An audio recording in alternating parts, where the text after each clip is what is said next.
Well, hello everyone, and welcome to my front porch where I am going to be working today. I have been collecting so many plants over the past several weeks. I'm sure many of you are as well. They are just congregating everywhere on my porch. There's some more back there. There's some on my patio.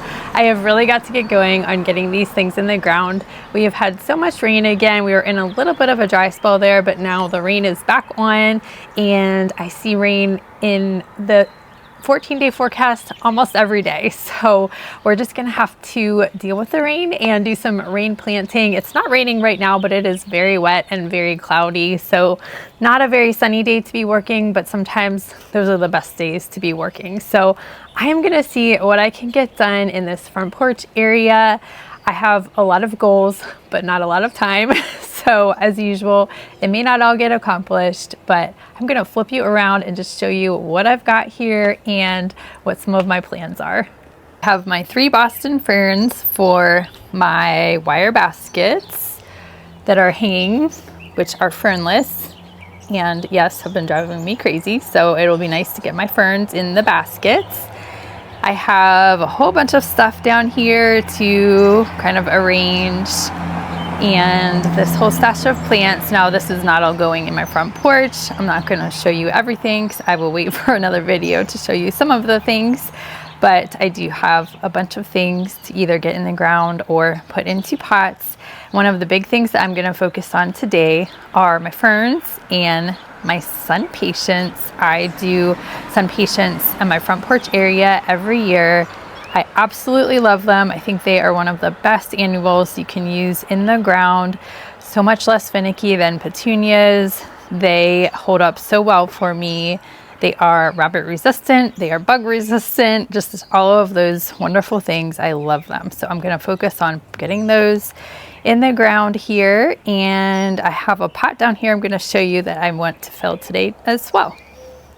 I have a grouping of annuals that I bought when I was out at Black Creek Nursery in Lancaster, and I'm planning to use them to fill this urn right here. So that will be my second summer planter of the year, I guess. I did one out back with my overwintered geraniums. So I am really excited to see how that comes together. And I need to take out all of these tulips that are completely done. So in their place, I'm going to be placing the Sunpatiens. So let's get to work. So tulips do not naturalize very well for me here. I'm in Zone 7B, Maryland. So I pull them out every year and I treat them as annuals. I do have some daffodils in here from previous years that I just stuck in here, and they don't really flower very well. I don't think they get enough sun. So I am gonna try to move those somewhere else. But these tulips, I think I'm going to have to use the shovel because whenever I try to pull them out, I don't get the bulb. And then what happens, that happened this year, I have a bunch in the back that were just foliage. That's a lot of times how they come back, is just this big strappy foliage. So I think I'm going to have to dig out most of these bulbs. So I am going to have my work cut out for me here.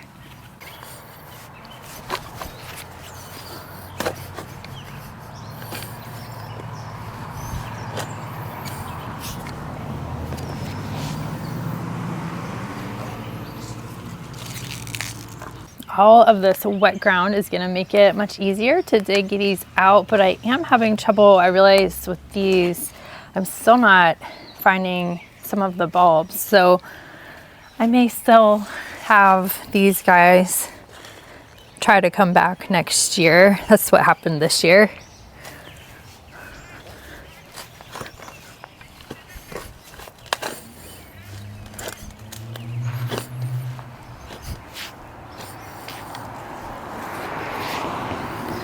Well, I had to go in and change because I realized that pink shirt I was wearing was going to be covered in dirt. So I put this t-shirt on and I feel much more comfortable now. So I can really feel like I can get dirty and get to work.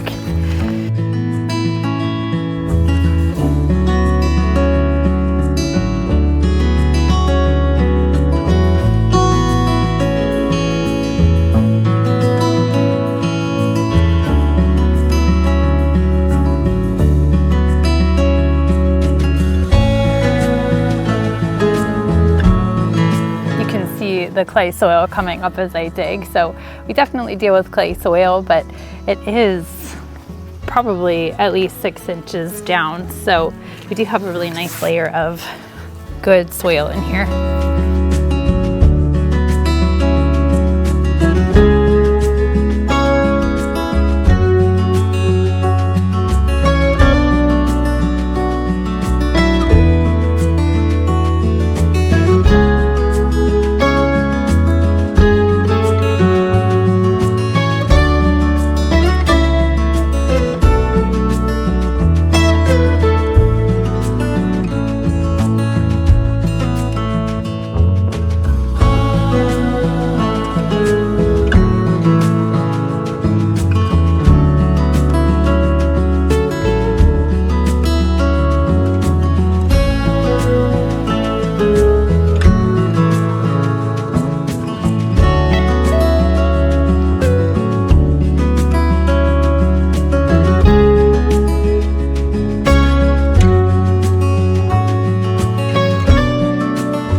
Okay, the tulips are all out, and I went ahead and put these Sunpatiens out and fiddled with the spacing. I really wish that I would have remembered what I did last year, because they turned out pretty perfect last year.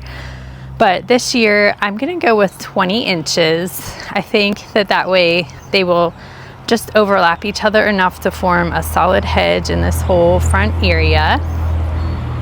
And I wanted to show you quickly what colors I got. So last year I did use this orchid blush, such a pretty purple. I feel like it goes with almost every color, just really love it. And these guys do put on a lot of vigor. So, oh, that one is, I can't even read that print, so I'm gonna have to find another tag. Let me see. Down here, let's see, I have another orchid blush. I just alternated, here's the tag. And then I went with this compact red candy this year. Last year I did more of a corally pink. I forget, it might have just been called coral pink. But I thought that this pink would stand out a little bit better.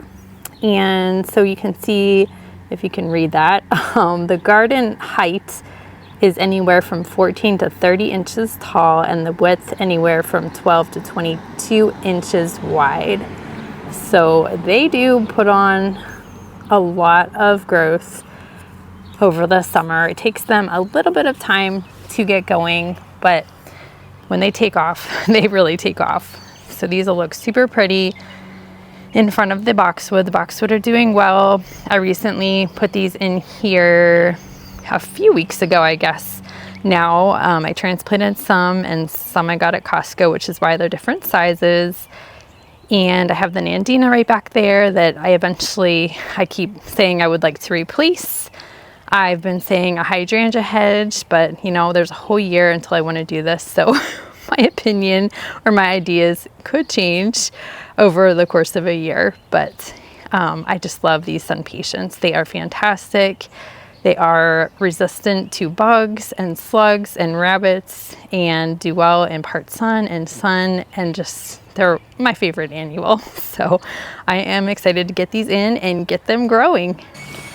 I wanted to show you that I'm working with my handy garden caddy today. I just love this thing. I got it at Aldi this past week for, I think, $9 maybe. If I'm wrong about that, I'll put it up on the screen, but it has all of these pockets for all of my tools, and then this big opening in the middle that I can put all sorts of things. It is definitely going to help me stay better organized. So run out to your Aldi if you'd like one of these. I think it's great. I'm just going to space these about 12 inches from the edge of my bed, so then, you know, when my kids edge the bed, they won't be completely cutting off all of my flowers. So when I plant my Sunpatiens, I always, or any annuals, like my impatiens in the back, I always add in this Osmocote slow release fertilizer into the hole. I find that this does really well for my Sunpatiens and my impatiens in particular, because they don't always like being over fertilized. I find that if I give them like a liquid fertilizer, they really don't do as well. So this seems to take care of the fertilizing for the entire year. So I'm just gonna sprinkle a little bit into each hole and we'll be good to go.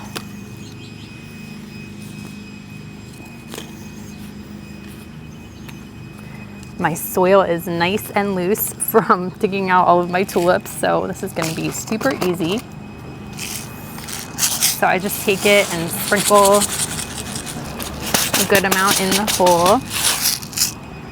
You can tease the roots a little bit if needed, but these are honestly very moist and feels like this whole root ball's kind of falling apart anyway, so I don't want to fiddle with that too much. And then plant it. I have tried planting petunias up here. I tried the wave petunias and the proven winners like Vista, like super vigorous petunias, and I just had a hard time with them. They didn't take off, and they were just getting nibbled by rabbits and slugs and bugs, and that's why I always stick to Sunpatiens now up here. Fuss-free, they do appreciate being watered if it's getting super hot, and if there's a drought, can begin to wilt on you if they get too dry. But I find that the further the summer goes along and the better established they are, the better they withstand the drought, any drought that might come along.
Sunpatiens are all in. I am so excited to see them grow over the summer. I think that they are gonna look great. I do have 4 more red candy that I'm gonna go show you where I'm gonna put those next.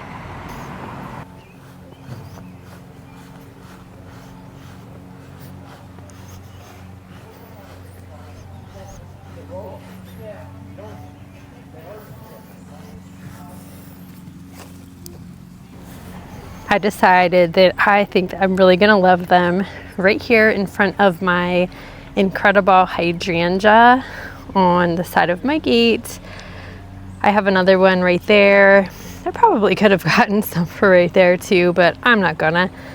I think that they'll look good in this space even without being over there. I'm gonna give you a sneak peek. I got my obelisks all painted, looking so pretty from the distance. So let's go ahead and get these planted.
Look at that rock I just pulled out. This is where we get all of our rocks from. There's our own yard.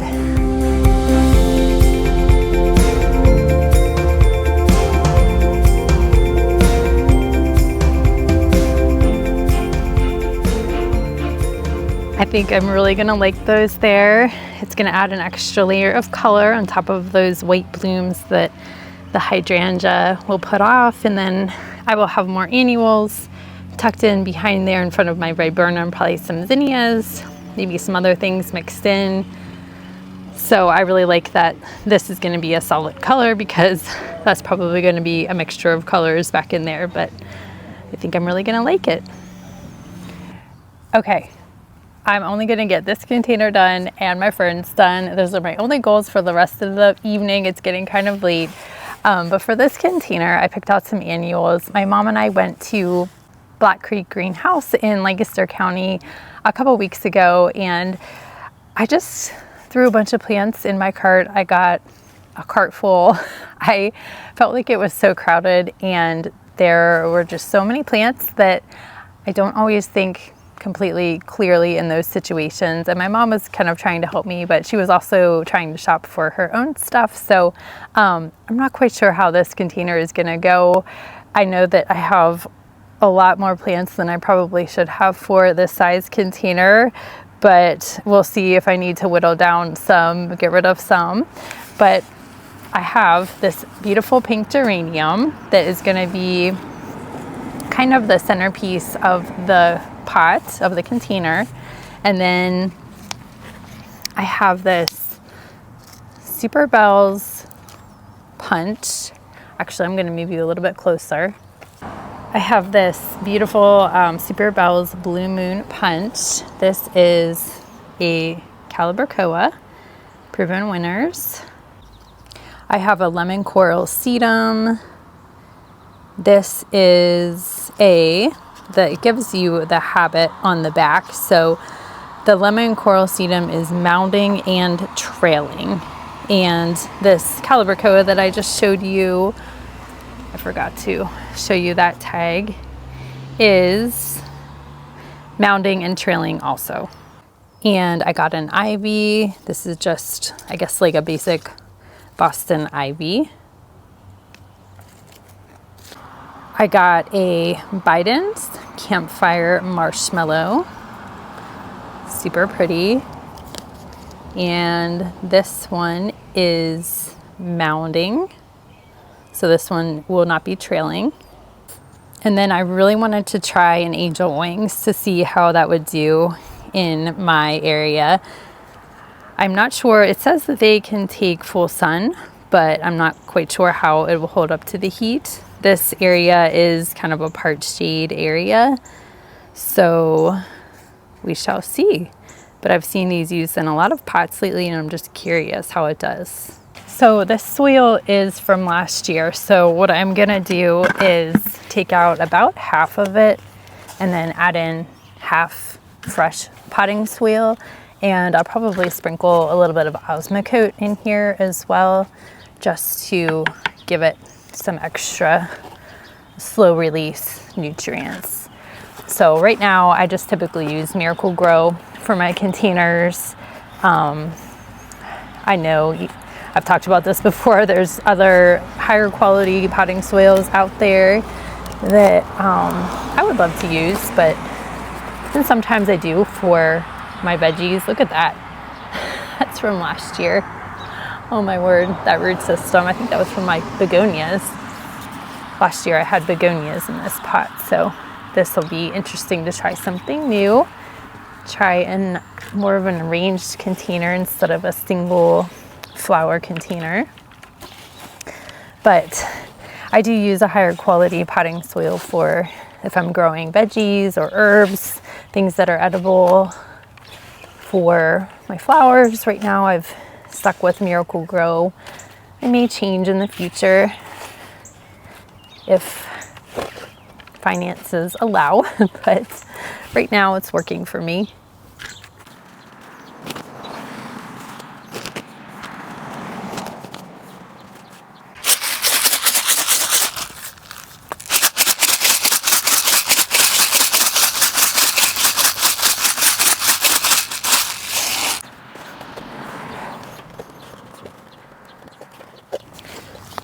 For my containers, I usually give them some liquid fertilizer about once every week and a half to 2 weeks, sometimes weekly if I can remember, but I will give these guys that liquid fertilizer. I don't find, like I said before, that my impatiens love that. I think they do fine just with the slow release.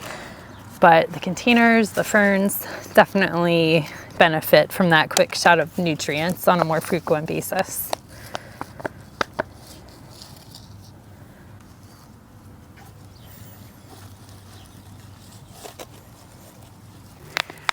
I'm gonna try this angel wings on this side instead of the side facing out to the street because it gets a little more protection, a little more shade. So I don't know, I've heard, I forget who, but that they don't always love the heat. So I'm curious to see how they do.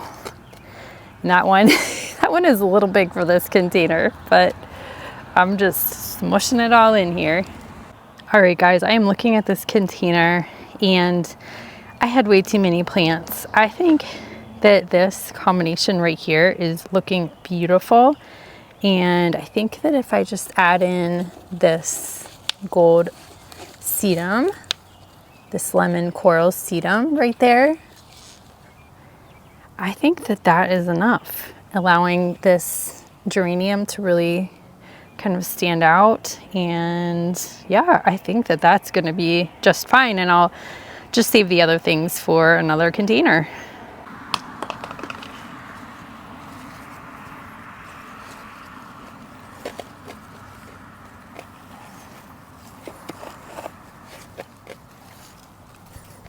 I think this is going to be a really pretty combination. I'm glad that I didn't overstuff it, although it is still pretty stuffed.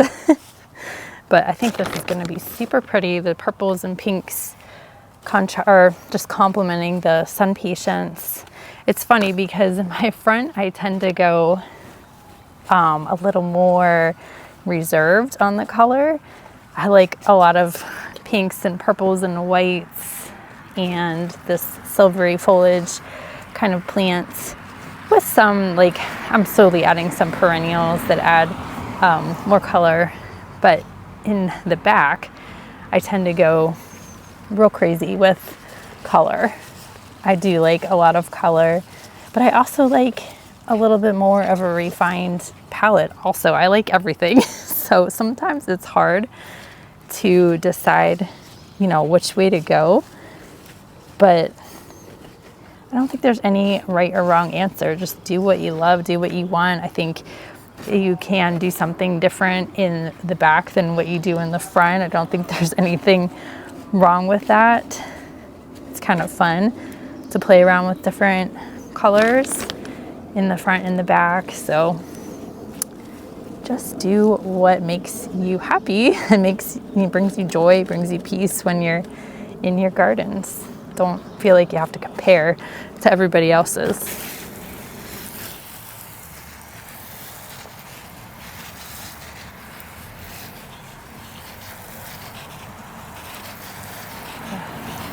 Well, I ran out of phone battery the other day when I was filming outside, and then by the time that my phone was charged, it was just too late, too dark to move on to my ferns. So I'm just going to talk you through the process because I didn't get out until later in the evening because of the rain on this day, and then there were some loud lawnmowers going, so it was just too noisy. So I'm just gonna talk you through what I do for my ferns. I have these 20-inch wire baskets that I use every year. I love them because they just grow these big, healthy Boston ferns. I get these 20-inch coconut basket liners from Amazon every year to use in my baskets. I think that they're great. I have a little hack that is coming up that I'm going to show you what I do to help retain some of the water to make watering easier. I just use these little plastic saucers and place one in the bottom of each of my containers, and I just find that it helps to retain just a little bit of water. Last year it worked pretty well for me. Sometimes people will take like plastic and just poke some holes in that and line the coconut liners with plastic, and that can help retain water as well, but it just kind of makes your life easier so that you're not having to water quite as often. And this is the Boston fern that I got. It was $14.99 at Walmart, really good deal. So I just filled up the bottom of the basket with some of the Miracle-Gro potting mix and put the fern into the basket.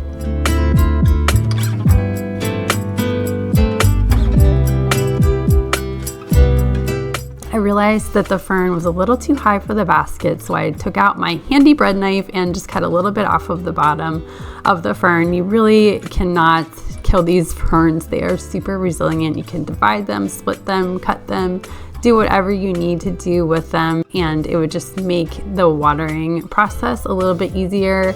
Sometimes if you mound that soil up too high and then go to water it, especially when it's hanging, all that soil can just run over the sides and create a big mess on the surface below it. So this worked out really well for me.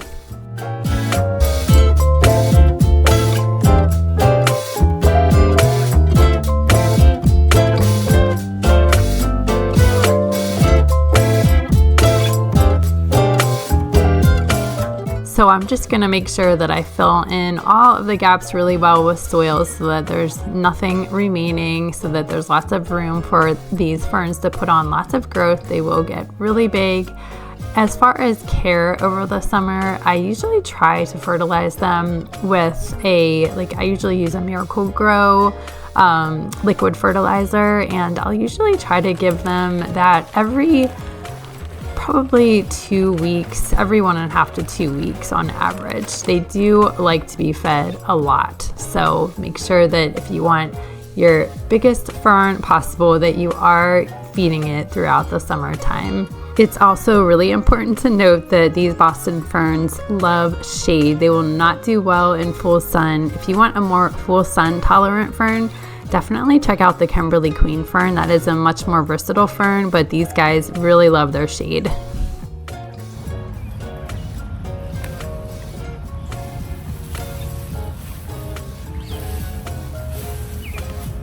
Another tip is to not water your ferns until after you've hung them up, because these guys get super, super heavy and it will be extremely difficult to lift them up to their hook. So I have not watered them yet. I will water them later, but definitely just leave them dry. It'll make your life a lot easier.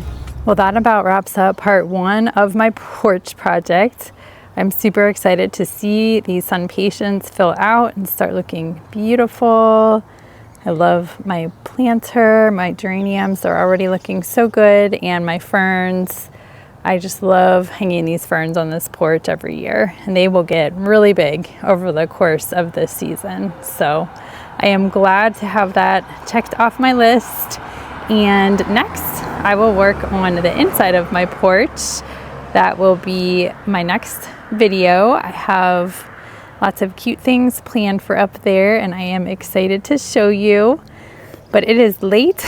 It is probably almost 8 o'clock, and it's drizzling.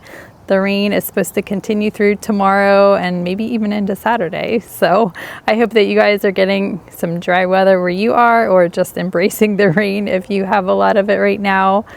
I will talk to you very soon. I hope that you have a great weekend. Bye.